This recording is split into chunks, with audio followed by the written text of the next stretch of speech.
अस्सलाम वालेकुम व्यूअर्स। आज हम एक बेहतरीन और उम्दा नुस्खे के ऊपर बात कर रहे हैं। ऐसे लोग जिनके सीने पर बलगम जमी हुई है और अद्वियात इस्तेमाल करने और खांसने के बावजूद भी उनकी जो है बलगम नहीं निकलती और सीने पर जो है वो बोझ सा बना रहता है, गले में हर टाइम खरखराहट वगैरह रहती है, गला हर टाइम ऐसे लगता है जैसे दम घुटना शुरू हो जाएगा और उनका जो बलगम है वो बनती रहती है और उसका इखराज नहीं होता और सीने पर जमी हुई होती है। ऐसे अफराद के लिए ये एक बेहतरीन और उम्दा नुस्खा है। अगर आप इसे कुछ दिन इस्तेमाल करेंगे तो एक तो वो जो अंदर जमी हुई बलगम है उसको बाहर खारिज कर देगा और जो बलगम बनने का जो अमल है वो भी अल्लाह के हुक्म से रुक जाएगा। उसमें आपने करना क्या है कि आपने बांसा लेना है, पटखंडा लेना है, तंबाकू और कटेली, हर चारों चीज़ों को आपने मसावियुल वज़न लेना है। कौन कौन सी चीज़ें हैं? बांसा है, पटखंडा है, तंबाकू हो गया और कटेली हो गई। ये चारों चीज़ों को आपने मसावियुल वज़न लेकर आपने किसी बर्तन या साफ़ जगह पर जो है ना इसको जला लें और इसकी आपने राख ले लेनी है। अब उसमें राख को क्या करना है, आपने 4 गुना आपने पानी लेना है और उसके अंदर उस राख को आपने डाल देना है। यानी अगर 1 पाव राख है तो 1 किलो जो है आपका पानी होगा और अगर आधा किलो आपके पास राख है तो उसका आप देख लें 4 गुना पानी उसमें अंदर डालेंगे। तो उसके बाद आपने क्या करना है, उसको बर्तन के अंदर डालकर रोज़ाना लकड़ी या किसी और छड़ी की मदद से आपने उसको हिलाते रहना है। 3 दिन में जो है 3 से 4 मरतबा आपने इसको हिलाना है, यहाँ तक कि 3 रोज़ गुज़र जाएँ।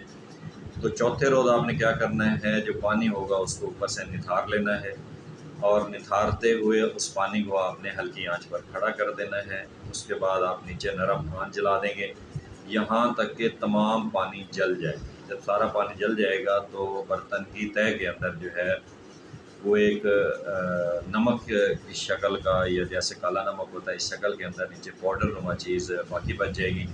तो किसी चीज़ से आप उस बर्तन से उस चीज़ को कुरच लें। कुरचने के बाद उसको आप अपने पास महफूज रख लें। एक दफ़ा मैं दोबारा आपको रिपीट कर देता हूँ।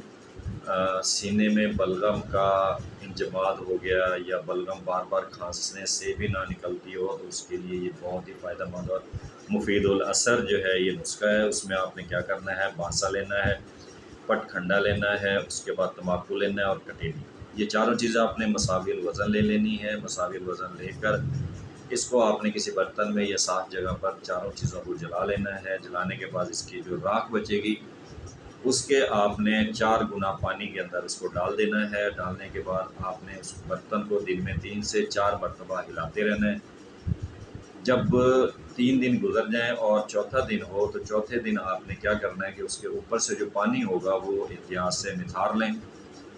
निथारने के बाद किसी बर्तन के अंदर आपने डालकर उसको आग के ऊपर खड़ा कर देना है, नीचे से हल्की आंच जला देनी है और जब देखें कि तमाम का तमाम जो पानी है वो जल चुका है, ख़त्म हो चुका है और नीचे जो है वो थोड़ी सी नमक की मानींद जो है चीज़ बच गई है, तो बर्तन को आप नीचे उतार लें और थोड़ा ठंडा होने के बाद किसी चीज़ की मदद से, चम्मच की मदद से या किसी और चीज़ से जो है ना उस चीज़ को आप उसी तरह से कुरच लें। कुरचने से क्या होगा, एक पाउडर नुमा चीज़ आपके पास आ जाएगी। उसको किसी शीशी के अंदर महफूज रख लें और उसका जो इस्तेमाल है वो बहुत ही आसान है। 2 रत्ती आपने शहद लेना है।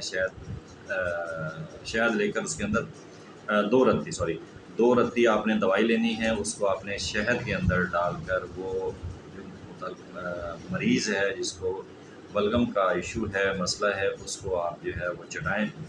तो इंशाअल्लाह अल्लाह के हुक्म से जैसे आप ये इस्तेमाल करेंगे उसकी जो बलगम है वो जो है वो निकलना शुरू हो जाएगी।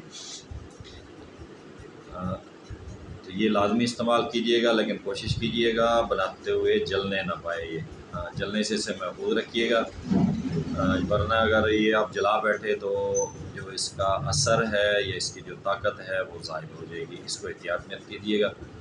तो ये इस्तेमाल कीजिएगा, हमें अपनी दुआ में लाजमी याद रखिएगा और हमारा चैनल लाजमी तौर पे याद रखिएगा और इसे सब्सक्राइब लाजमी कीजिएगा ताकि हमारी जो आने वाली नई वीडियोस हैं वो आप तक पहुंचती रहें और आप उससे फ़ायदा उठाते रहें। खुद भी इस्तेमाल करें वो चीज़ें اور دوسروں کو بھی استعمال کرائیں۔ اللہ کا شکر ہے کہ ہم آپ کو وہ چیزیں بتاتے ہیں جو کہ صحت کے لیے نقصان دہ نہیں ہوتی، اور ان کا 100% جو ہے وہ فائدہ ہی ہوتا ہے، نقصان نہیں ہوتا، اور وہ ہماری تجربہ شدہ چیزیں ہوتی ہیں۔ یہ اس لیے ہم یہ بتا دیتے ہیں کہ تاکہ جو غریب لوگ ہیں یا اپروچ نہیں کر سکتے یا ڈاکٹرس کے اخراجات برداشت نہیں کر سکتے، تو وہ گھر میں ہی یہ چیزیں تیار کر کے اور اس چیز سے فائدہ اٹھائیں، یا وہ لوگ جو سٹی سے دور ہیں، وہ شہر سے دور ہیں، یا ان کے اپروچ میں ایسی ادویات نہیں ہیں، تو وہ منگوا بھی سکتے ہیں۔ نمبر ہمارا دیا ہوا ہے، تو منگوا بھی سکتے ہیں۔ اگر خود بنانا چاہیں تو ویل اینڈ گڈ ہے۔ یہ سب سے بہتر چیز ہوتی ہے کہ جو چیز انسان خود ہاتھ سے تیار کرتا ہے اسے اس چیز کی قدر کا بھی پتہ ہوتا ہے اور اس کی تمام اجزاء کا بھی پتہ ہوتا ہے۔ تو یہ لازمی استعمال کیجیے گا، اور آپ اپنی دعاؤں میں یاد رکھیے گا، اور چینل آپ سبسکرائب کر لیجیے گا۔ السلام علیکم۔